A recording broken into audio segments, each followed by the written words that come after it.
Satanás es un personaje clave en la cultura occidental. Traspasando lo estrictamente religioso, se ha ido incorporando a la sociedad, ya sea a través del folclore, de la literatura o de nuestras pesadillas infantiles. Se puede creer en él o no, pero lo indudable es que como arquetipo, como figura legendaria o como simple expresión de nuestros propios demonios interiores, Satanás lleva 20 siglos entre nosotros.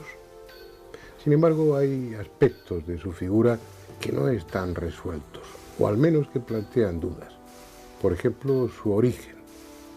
¿Cómo fue incorporando ese papel negativo dentro de la religión judeocristiana? ¿Por qué se mete en un mismo saco a Satanás, al diablo, a Lucifer y a los demonios? ¿Es real o es una invención de la Iglesia? Y sobre todo, ¿estamos siendo justos con él? Como en otras ocasiones anteriores, hemos preparado un documental. Y aunque ya no sea en forma de coloquio, también intervendrán diferentes expertos en el tema.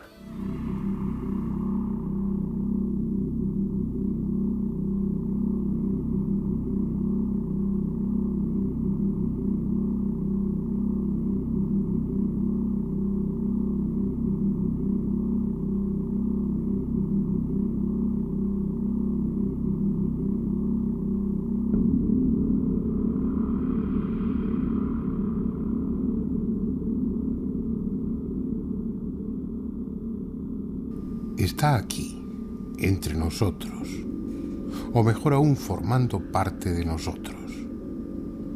Odiado, temido, quizás secretamente admirado, Satanás es una figura fundamental en la cultura judeocristiana, tan importante como la de Jesús o la de Dios, porque no se puede creer en ellos sin creer también en él. Está claro que racionalmente, intelectualmente, la mayoría prescindimos de Satanás, lo consideramos un mito, una fantasía, pero más abajo de la consciencia, en el terreno de los sentimientos, de lo afectivo, sigue tan vigente y real como siempre. Es el malo de la historia, el que instiga a las más bajas acciones, el que siempre acechante se sirve de nuestras flaquezas para empujarnos al pecado y ganar nuestra alma, como si fuese un trofeo para llevarla a su reino infernal. Tan odioso como imprescindible, porque sin él, el drama de lo espiritual impuesto por las religiones carecería de argumento. Pero ¿quién es o qué es Satanás? ¿Cuál es su historia? En el ánimo popular, en lo literario o en lo filosófico, el diablo es contemplado de dos maneras diferentes.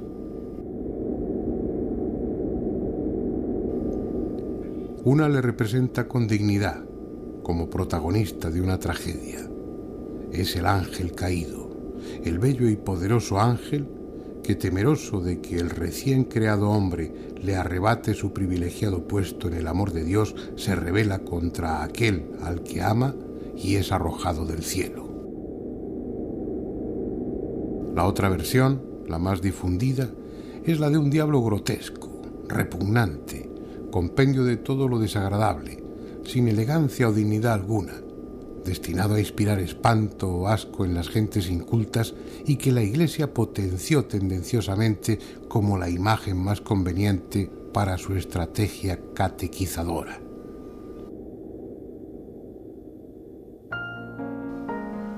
Pero ni una ni otra versión es cierta, al menos en sus raíces. Satán y demonio se identificaron, se confundieron en uno solo hace poco más de 2000 años. El concepto que el cristianismo tiene de ese personaje es exactamente el mismo que tenían los judíos en vida de Jesús. Pero antes, en sus orígenes, se trataba de figuras distintas, con funciones y características totalmente independientes. Vayamos primero con Satán. De entrada no es o no era un nombre propio.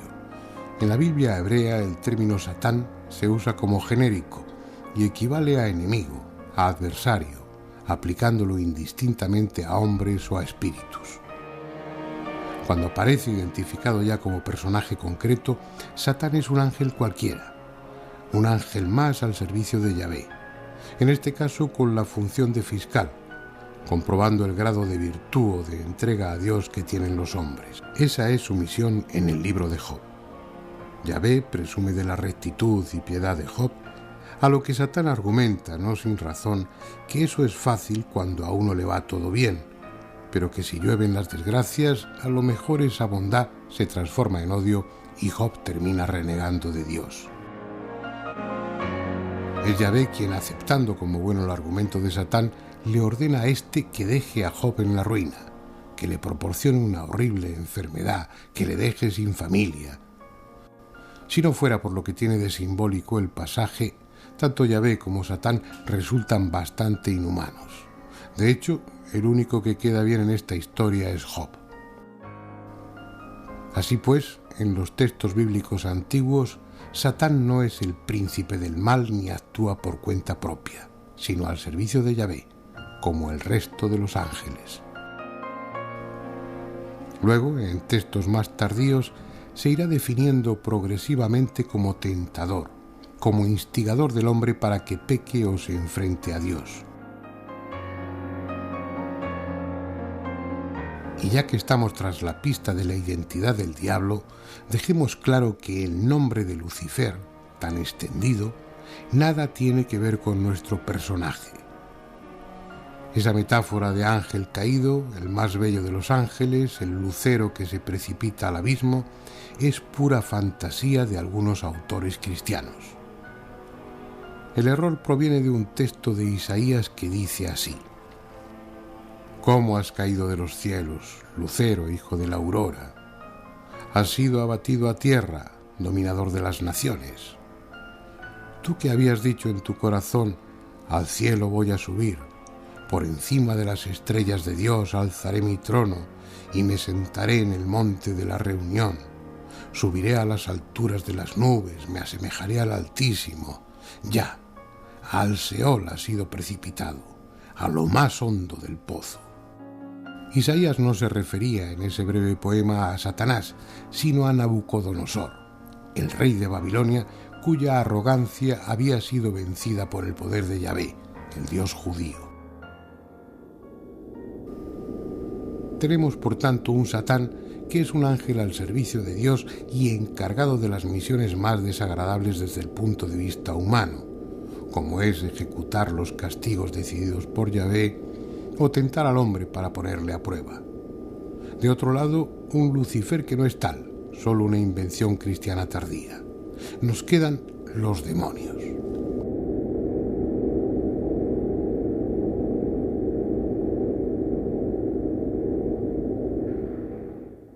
Vamos a retroceder en el tiempo. Vamos a ir a las fuentes, a los orígenes de esa figura que constituye hoy el eje central de este programa. Y vamos a hacerlo con Antonio Piñero. Dentro de la cultura judeocristiana, Satanás es una figura importante, pero imagino que no es la única figura negativa o que cristaliza en ella el mal, sino que en otras religiones más antiguas o contemporáneas de la judía ha habido una figura similar con papeles parecidos y que probablemente hasta haya influido en la génesis del propio Satanás, ¿no? Sin duda alguna, si uno piensa, por ejemplo, en el libro casi fundacional del judaísmo, que es el Génesis, y donde aparece en el capítulo 3 la figura de esa serpiente, que todavía no es Satanás, y si casi todos los investigadores están de acuerdo en que todos esos mitos que recoge el libro del Génesis y que los hace judíos proceden de Babilonia y de ese, digamos, arco del Medio Oriente fértil, pues es evidente que en otras religiones existe también esa figura un poco misteriosa. Pero, por ejemplo, lo que sería interesante es saber, dentro de ese cristianismo primitivo, qué tipo de demonios, de espíritus malignos, de seres que luego después todos ellos iban a cristalizar, a confluir en la figura de Satanás, estaban ahí como un germen de lo diabólico, ¿no? Sí, yo diría que esa cristalización ha ocurrido antes. La cristalización de las diversas figuras de espíritus malignos, que son fundamentalmente tres, digamos, pues por ejemplo, los espíritus campestres malos, que van unidos también a los espíritus de los gigantes, capítulo 6 del Génesis, a los espíritus de ángeles caídos, a los espíritus acusadores o satanes. Todo eso va confluyendo y probablemente 100, 200 años antes del cristianismo, como era una, digamos, mentalidad muy compleja, el mismo pueblo lo va simplificando. De tal modo que, en mi opinión, cuando Jesús empieza a hablar que el reino de Dios es una pugna entre ese mandato de Dios que va a venir sobre la tierra y el mandato de Satanás que existe en ese momento, que se retira vencido, en ese momento en el que está hablando Jesús a las masas de Palestina de eso, ya ha habido una cristalización. Pero 200 o 300 años más tarde, siguen los cristianos creyendo fundamentalmente en una gran cortes de gente que están por aquí pululando, si no nos explica que fuera un cristiano el que editara el Testamento de Salomón, que es al fin y al cabo el Testamento de Salomón, es un tratado de demonios, en que te va diciendo las distintas clases que hay, con sus distintos efectos, y hay demonios de todas clases, como por ejemplo demonios femeninos, masculinos, demonios que se meten dentro de las mujeres y que le impiden sus funciones gestantes normales, demonios sin cabeza, porque resulta que son de un producto, digamos, que generan o que son generadores de una envidia tal que hasta han perdido la cabeza, y lo único que hay que saber es exactamente cómo se llama el demonio, conocer el nombre y la fórmula que hay que emplear para neutralizarlo. ¿Qué pasó con todos esos pequeños demonios, diablillos que estaban en la creencia popular de los primeros cristianos? ¿Los incorpora Satanás o a su imagen, a su figura, a sus capacidades, o se van diluyendo y se pierden sin más?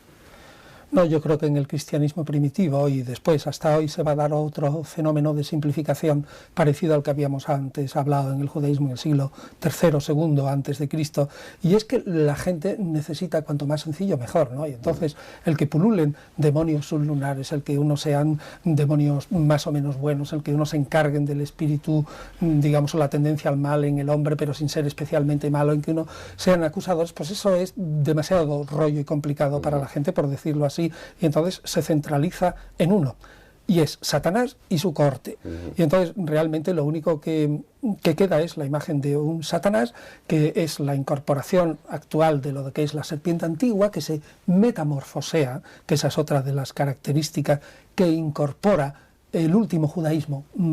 Antes hablábamos del Testamento de Salomón. Bueno, pues el Testamento de Job tiene también escenas bellísimas de cómo el demonio se va metamorfoseando, pues por ejemplo en vendedor de pan, en rey de los persas, en pescadero, en fin, en lo que le ocurre con tal de engañar a la mujer de Job, etc. Bueno, todo eso se incorpora en una figura que luego adquiere unas características que a veces son un poco ofensivas para otras razas que no sean, por ejemplo, la blanca, ¿no? Porque en los dichos de los padres, los apotegmata patrum, y en los hechos apócrifos de los apóstoles del siglo II y III aparece solamente una clase de demonio, y siempre aparece o como un egipcio o como un negro vestido de harapos o metamorfoseándose, o sea, siempre con una figura.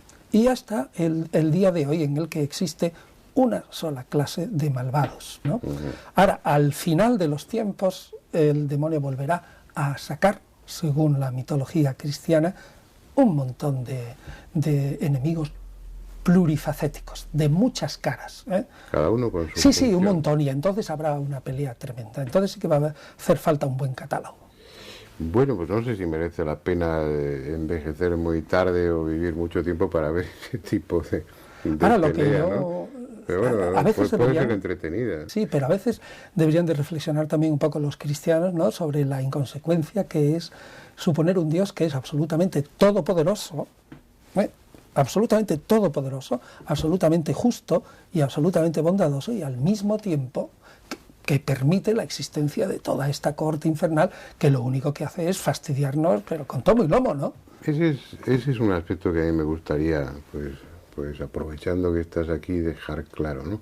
Que así como el resto o la mayoría de las religiones tienen un concepto dualista y una figura del bien y una figura del mal y un enfrentamiento entre ambas, como tú acabas de decir, en la religión judeocristiana es un Dios omnipotente, creador de todo, responsable de todo, y sin embargo aparece una figura negativa que cada vez va adquiriendo mayor protagonismo y que en muchas situaciones, en muchos pasajes, pues se entra en una especie de incongruencia, como si realmente hubiera un pulso entre Dios, que es el creador de todo, incluido el diablo, y su propia criatura, ¿no? Claro, es que entonces debería de plantearse el dilema, o bien le falta un poquito a esa extrema bondad, puesto que permite voluntariamente, ya que lo controla, tanto fastidio, o bien no tendría la total omnipotencia, puesto que estos individuos campan por sus respetos de una manera autónoma, ¿no? Da la impresión de que la Iglesia actual está tratando de quitar hierro respecto a Satanás, al infierno, al purgatorio, a esos conceptos que a nivel popular han sido algo tremendo y ominoso. El Papa lo que dice simplemente es: entendamos el demonio como, digamos, de una manera abstracta y más como un estado, pero sigue existiendo, que esto es lo importante, y es a lo que íbamos antes. Por mucho que se interprete de una manera relativamente simbólica o metafórica, sigue existiendo esa fuerza mala, o el infierno como estado donde te vas a ver privado de Dios, también se ha dicho en el catecismo de alguna manera, ¿no? Y ese sufrimiento interno de verte privado de Dios, dicen, va a ser más terrible que cualquier fuego, tortura, arrojamiento, desgarramiento de carnes, etcétera, etcétera, etcétera. Sin embargo, sigue manteniéndose la aporía, es decir, la dificultad, el problema fundamental que tú y yo apuntábamos hace un momento. Sea Estado o no sea, sigue existiendo. ¿Y cómo pueden existir, por una parte, con ese Dios justo y bondadoso, esa otra fuerza que contrarresta y que pugna contra ello, o un estado de una condenación eterna para muchos individuos que al fin y al cabo no se han opuesto a ese creador de una manera tan radical, ¿no? Esa es mi opinión. Bueno. Es decir, que el Papa no niega, pero que simplemente lo acomoda un poco al espíritu un poco más moderno.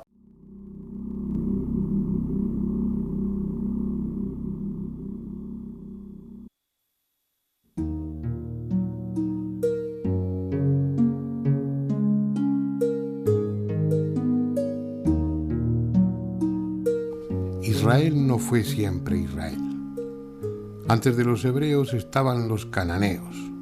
De ellos incorporaron muchas creencias, como de los indoarios, de los egipcios y de los griegos, de quienes procede precisamente el término demon o daimonion. En tiempos antiguos, los judíos creían en la existencia de seres maléficos, de espíritus con diferentes formas que habitaban sobre todo en el desierto. No era prudente alejarse de los campamentos o de las aldeas cuando llegaban las sombras. El gran día de la purificación, los hebreos introducían mágicamente sus pecados en un macho cabrío y lo soltaban en el desierto para que Azazel se alimentase y de paso se libraban de sus culpas.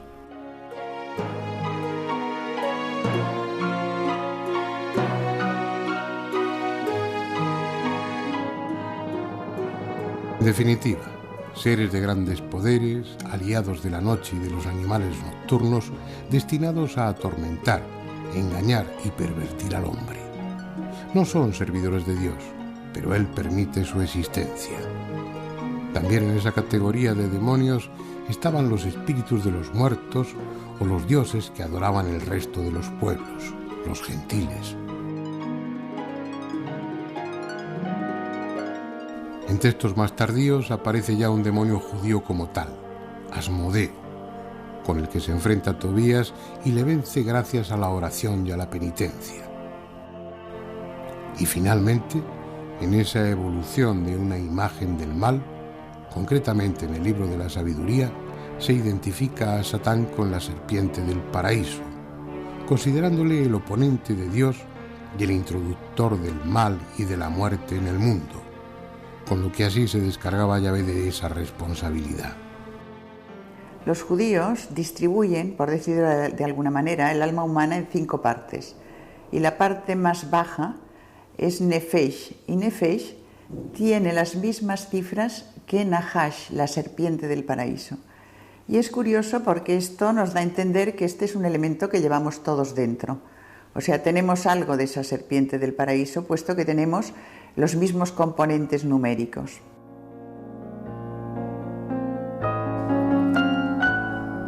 En los manuscritos que se escribieron y conservaron aquí, en Qumran, los esenios seguían considerando a los satanes como ángeles al servicio de Yahvé, encargados de castigar o perjudicar a los hombres, pero no como ángeles caídos o guardianes del infierno, tan presentes en la imaginación popular de los judeocristianos.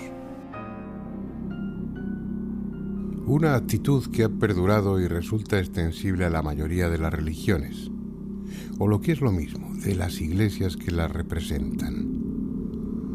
Las enseñanzas y normas dictadas presuntamente por los dioses en un momento histórico concreto y para una sociedad determinada requieren una fidelidad absoluta para mantenerse. Sin embargo, superadas las circunstancias sociales y políticas en que esas religiones surgieron, la mayoría de sus normas, sobre todo las que tienen que ver con costumbre y forma de vida, se van quedando desfasadas, obsoletas, y con no poca frecuencia se transforman en grotescas. Cualquier cambio venido desde fuera, cualquier avance técnico, cualquier idea nueva, son mirados con desconfianza o rechazados violentamente. Y es así porque la transformación social, el desarrollo de la ciencia y todo aquello que contribuya a expandir el conocimiento o a liberalizar los hábitos tradicionales, arrincona a las normas y dogmas en que se fundamentan las religiones. Las acaba mostrando como algo anacrónico, basado en principios racionalmente insostenibles. Que en su tiempo esos avances fuesen considerados diabólicos es comprensible. Por muy divina que fuese su inspiración, las iglesias son instituciones humanas y, como tales, se han enfrentado por todos los medios a cualquier influencia que pusiera en riesgo su poder. Un poder sustentado básicamente en la obediencia ciega de los fieles, ya sea por convicción o por miedo al castigo. Fuesen reales, simple leyenda o alienígenas desertores, los ángeles vigilantes del primer cielo aportaron técnica, conocimiento y costumbres nuevas. Por tanto, iban contra lo establecido. Su influencia era buena para el hombre, pero mala para la religión. Así que no debe extrañar que en su libro Enoc los mande al abismo subterráneo, al infierno, donde estarán hasta el día del gran juicio.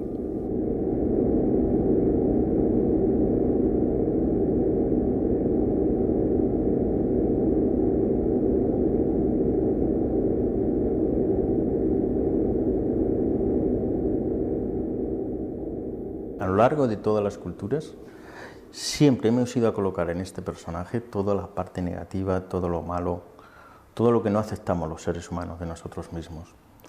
De alguna manera hemos puesto cosas nuestras negativas en él, hemos hecho una proyección de todo lo negativo en este personaje llamado Satanás, demonio. Sí, estas iglesias cristianas han convertido a este Satán en un adversario de la divinidad, nunca lo ha sido, era uno más. Por ejemplo, en el libro de Job dice, se presentaron los hijos de Dios ante Job y el Satán estaba entre ellos, o sea, era uno más de los hijos de Dios cumpliendo su función. Su función es ponernos en aprietos y nuestra función cósmica es filtrar todo esto y reconvertirlo. Nosotros no tenemos más funciones en el mundo que esta. Como hemos visto, en sus orígenes no puede hablarse del diablo como principio del mal opuesto al del bien. Por definición, en la religión judeocristiana no cabe una dualidad, un enfrentamiento, puesto que todo procede de un solo Dios y está sometido a él. Y, ya que no enemigo de Dios, sí como enemigo del hombre, la Iglesia fue potenciando y definiendo la figura del maligno hasta hacer de él un personaje tan real que no solo podía tocársele, sino incluso fornicar con él.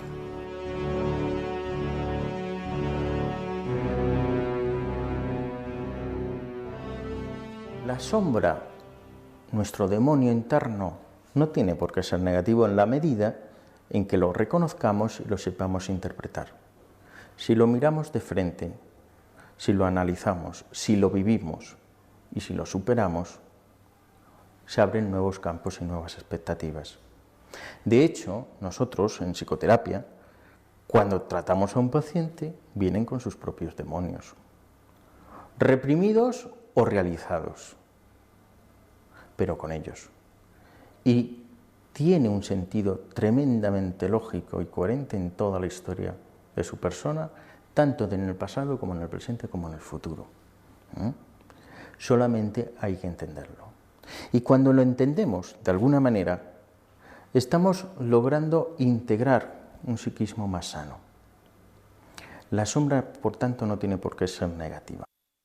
Gabriel López de Rojas es fundador y gran maestre de la Orden Illuminati. ¿Qué es la Orden Illuminati, Gabriel? La Orden Illuminati es una orden masónica, ocultista y luciferina, que se dedica pues, a dar una iniciación a las personas que se acercan a sus puertas. Su principal intención es ayudar a aquellas personas que tienen una inquietud dentro del ocultismo, el luciferismo, etc. Tú has definido la orden como, entre otras cosas, como luciferina.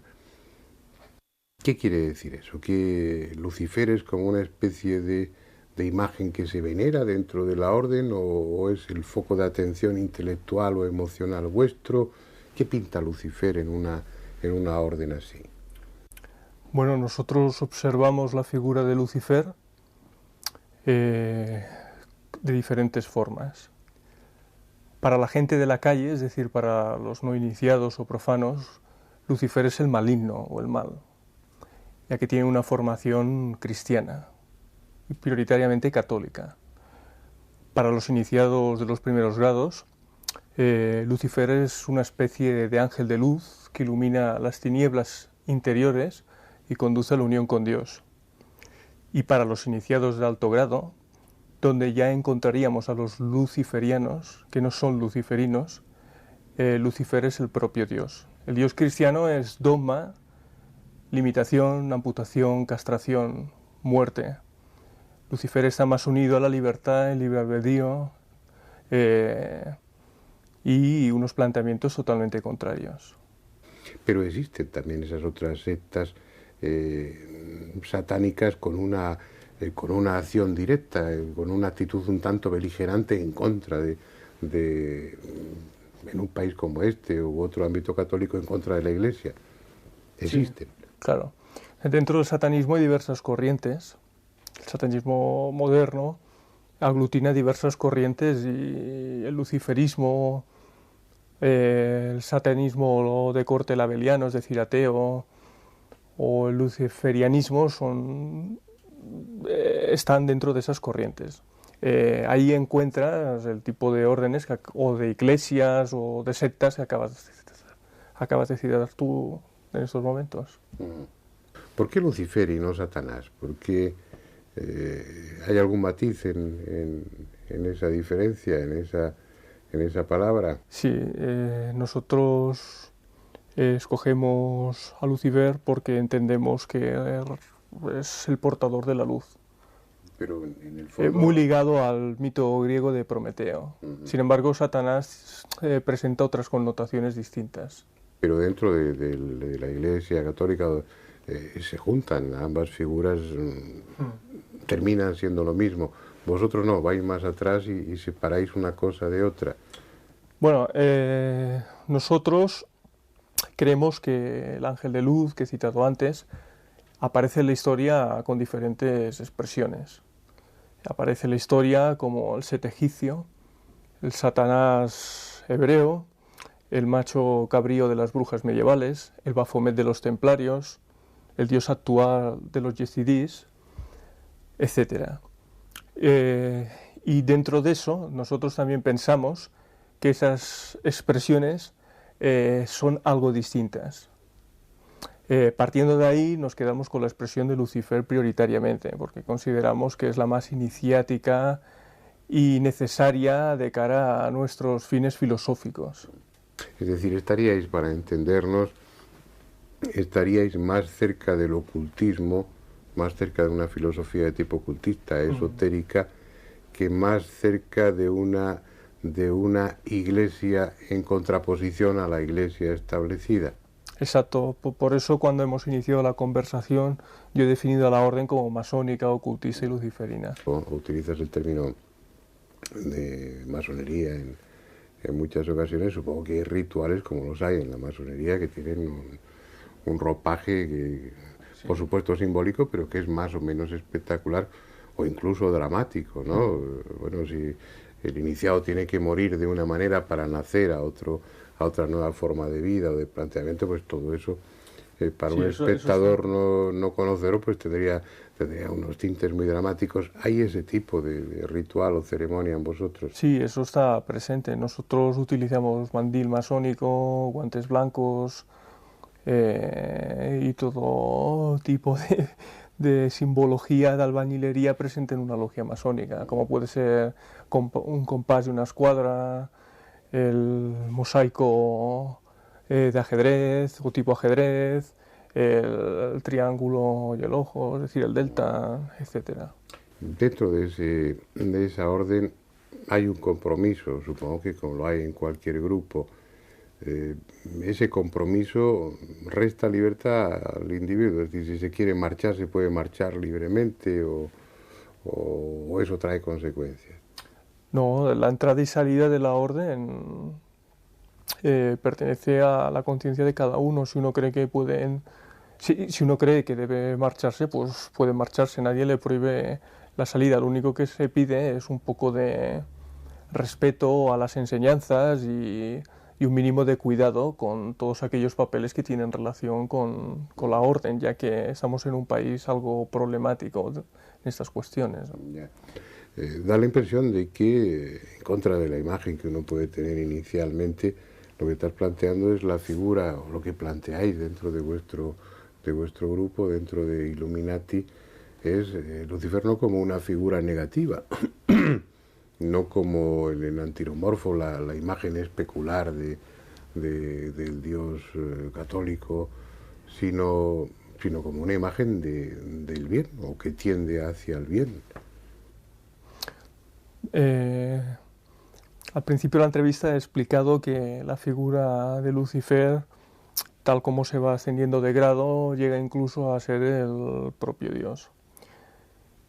Y bueno, nosotros estamos en eso.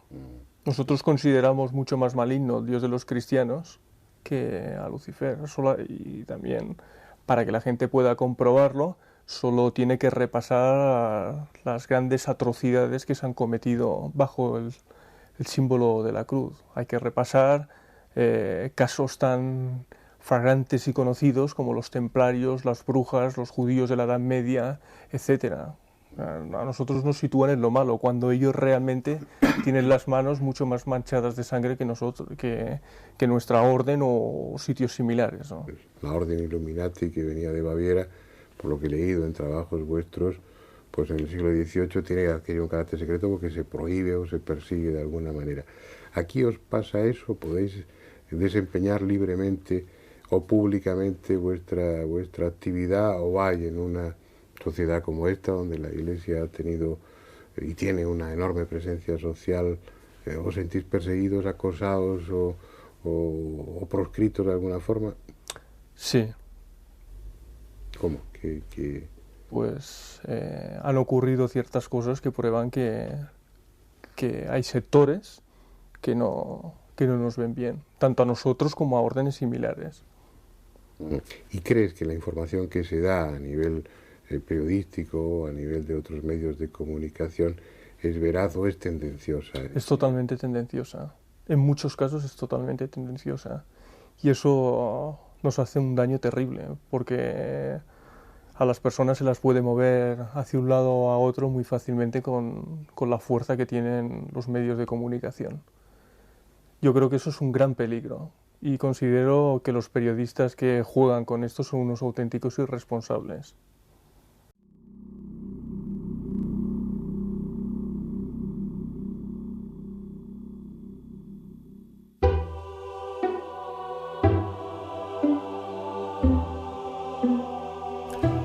Durante la Edad Media se escribieron muchas páginas oscuras para la historia, y la Iglesia ha de asumir una de las más negras gracias a la Inquisición.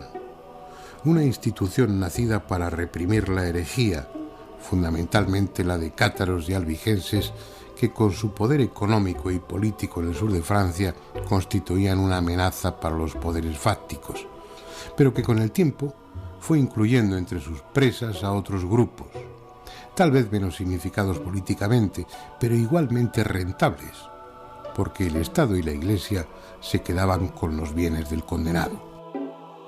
Así, hacia el siglo XIV comenzó la persecución contra todas las formas de hechicería y brujería, porque ¿acaso hay herejía mayor que la de estar en tratos con el diablo? ¿Y qué diablo? El fanatismo de los frailes inquisidores y la fantasía popular diseñaron un modelo de Satanás tan repugnante como absurdo.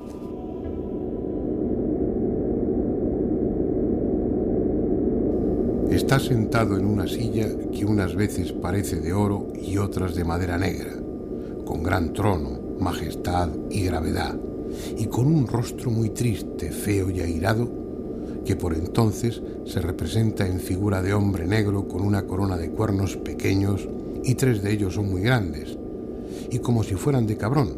Los 2 tienen en el colodrillo y el otro en la frente, con el que da luz y alumbra a todos los que están en el aquelarre. Y la claridad es mayor que la que da la luna y mucho menos que la que da el sol, y la que basta para que todas las cosas se vean y conozcan.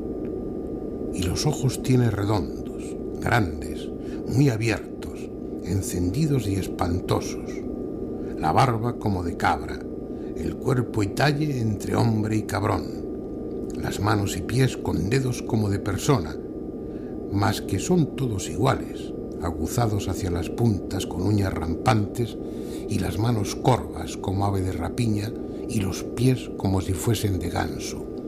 Y tiene la voz espantosa, desentonada, y cuando habla suena como un mulo cuando rozna.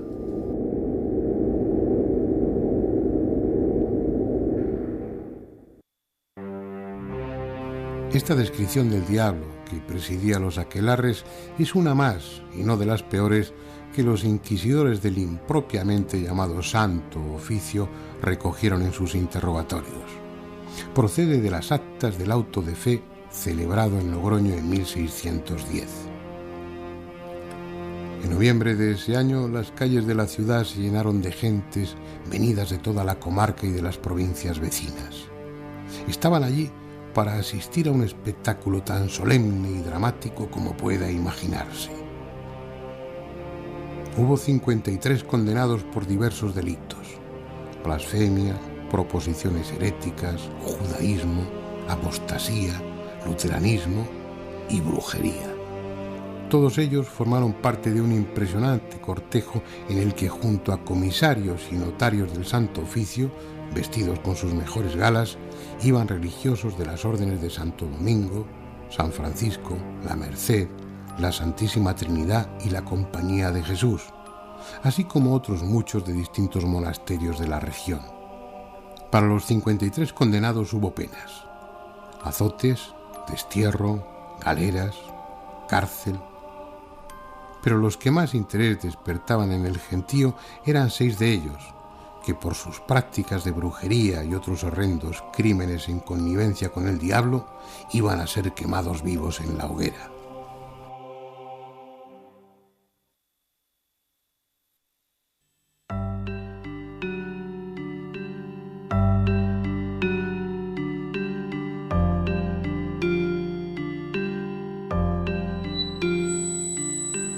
Aquellos pobres desgraciados que ardieron en una plaza de Logroño procedían en su mayoría de Zugarramurdi, un pintoresco pueblo de Navarra junto a la frontera con Francia.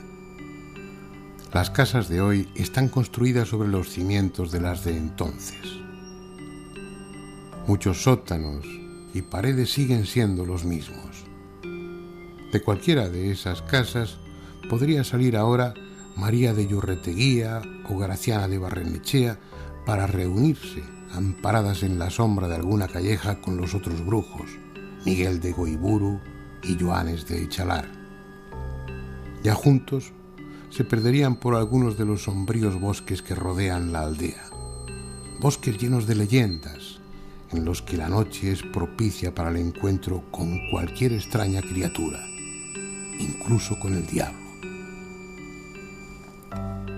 Pero el lugar señalado para la aquelarre, aquellas fantásticas reuniones presididas por el príncipe de las tinieblas, era esta enorme cueva natural, hoy día escenario de reuniones campestres en las que se come, se bebe y se danza, pero con un talante muy distinto al de entonces. Si hemos de dar crédito a lo que en las actas de la Inquisición consta como declaraciones de aquellos acusados, en la cueva y en el prado que hay junto a ella, el prado de Berrosco Berro o prado del Cabrón, el diablo, bajo la forma de macho cabrío, recibía las atenciones de brujos y brujas, marcaba su señal a los novicios, juzgaba los méritos de unos y de otros, mostrando más placer cuanto más grandes eran los crímenes cometidos, y luego participaba en el banquete, consistente, claro está, en cadáveres putrefactos, y finalizado este, en la orgía sexual que culminaba el aquelarre y en la que fornicaban indiscriminadamente los unos con las otras y con los otros, y el diablo con todos.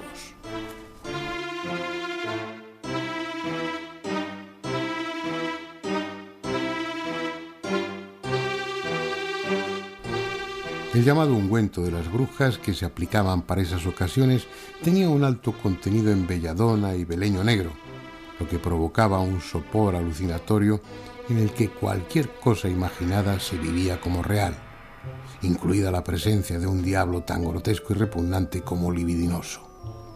Eso puede explicar que algunas brujas creyeran honradamente en la realidad de tan absurdos conciliábulos, pero en la inmensa mayoría de los casos, la descripción de los aquelarres y de la figura del diablo era fruto de la tortura.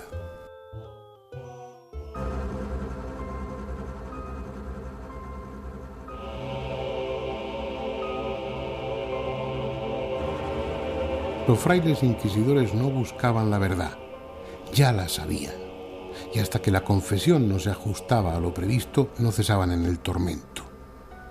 Aún así, cuando por escapar al inimaginable dolor el acusado confesaba lo que el inquisidor quería oír, el suplicio continuaba hasta que delataban a otros brujos y brujas, generalmente sus familiares más cercanos y cuantos nombres le venían en ese momento a la memoria. No hay tiempo, ni tampoco deseo por mi parte de describir el grado de sadismo al que llegaron los miembros del Santo Oficio en Europa. Cualquier cosa, por inhumana y bestial que el espectador pueda imaginar, se llevó a cabo. Dentro del cristianismo, todo lo que no era cristiano, según qué autores y en qué momentos y qué partes y tal, se les demonizaba. Es decir, en la Edad Media estaban demonizados los judíos, los herejes, los paganos, todos los que no eran cristianos. Por lo tanto, proyectábamos nuestra propia sombra sobre los que no eran con nosotros, dirían los cristianos, y eso era muy malo y había que matarlos a todos, evidentemente. Eso es lo que ha pasado y así nos va. Es decir, de alguna manera el yo de la personalidad no consigue controlar esos dos aspectos. Y cuando eso ocurre, estamos ante un problema psíquico. Y cuando estamos ante un problema psíquico, estamos ante una enfermedad psíquica. No hay que correr mucho en la historia para ver cómo definíamos antiguamente a los enfermos mentales, endemoniados. Casi ha sido de este siglo para acá que no les llamamos endemoniados, que hay una tipología de las enfermedades mentales, pero antes eran endemoniados. Ese es un aspecto del tema que merece considerarse. Más allá del progreso técnico, de los avances sociales, de los adelantos científicos, el hombre no ha evolucionado en cuanto se refiere a maldad, intolerancia o sadismo hacia los otros hombres. Es una sórdida faceta de la naturaleza humana que se mantiene en los mismos términos que hace miles de años. Ahora, en esta etapa histórica, se sigue torturando, mutilando y matando con la misma estremecedora crueldad que en la Edad Media, y amparándose en las mismas razones: religión, patria, tradición. Principios que en manos de unos resultan respetables y en manos de otros son pura basura. En el fondo constituyen solo un pretexto para que los viles den rienda suelta a su vileza. La cuestión es si ese principio de maldad forma parte de la psicología humana o es privativo de unos cuantos, o si ese Satán en el que proyectamos nuestra maldad lo llevamos todos dentro y unos lo controlan en tanto que otros lo dejan suelto. Los nazis ponían la excusa de que había que acabar con los judíos porque ellos estaban dominando el mundo, porque ellos tenían el poder económico. La sombra de ellos, lo que no se reconocían en ellos, es que eran ellos los que realmente querían controlar el mundo. Y realmente casi lo consiguen, ¿no? Invadieron toda Europa y montaron la Segunda Guerra Mundial. Con esa excusa, pero el problema de su sombra hizo no reconocer esta parte negativa de ellos y ponerla en el pueblo judío. Pero este es un programa dedicado a la figura del diablo, y lo único que hace al caso es dejar claro que la figura de ese Satanás, tan imposible como esperpéntico, fue una creación de las iglesias protestante y católica de entonces. Al sintetizar en él todo lo social y moralmente negativo, diseñaron un modelo solo apto para los muy ingenuos o los muy incultos, incapaz de resistir el menor análisis crítico. No es él quien peca o transgrede las normas, es el hombre quien lo hace. Cumpliendo la tarea encomendada, Satán pone a prueba a los humanos, exactamente igual que hizo con Jesús aquí, en el Monte de las Tentaciones, igual que hizo con tantos anacoretas o místicos ascendidos después a los altares por haber superado con éxito ese examen. Tal función de tentador no es solo conveniente, sino imprescindible para que el creyente compruebe su grado de evolución espiritual, su capacidad de control sobre las pasiones. Lo que pasa es que al cumplir eficazmente su tarea, nos deja en evidencia. Y eso no se lo perdonamos. Con actitud inmadura e irresponsable, le echamos la culpa a él, cuando en realidad es solo nuestra. Realmente yo no sé si Satanás existe o no existe, no tengo ni idea. A Dios gracias nadie me lo ha presentado y espero que nadie me lo presente. Pero realmente de lo que yo sí doy fe es en mis demonios internos, de lo que doy fe es de los demonios que he visto en mis pacientes y en mis amigos y en mi familia, y de ese proceso que todos tenemos que pasar de enfrentarnos a nuestros demonios. Porque solamente enfrentándonos a nuestros propios demonios podemos crecer.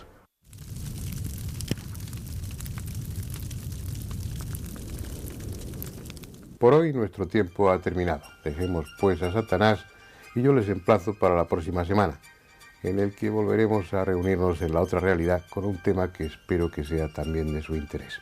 Hasta entonces.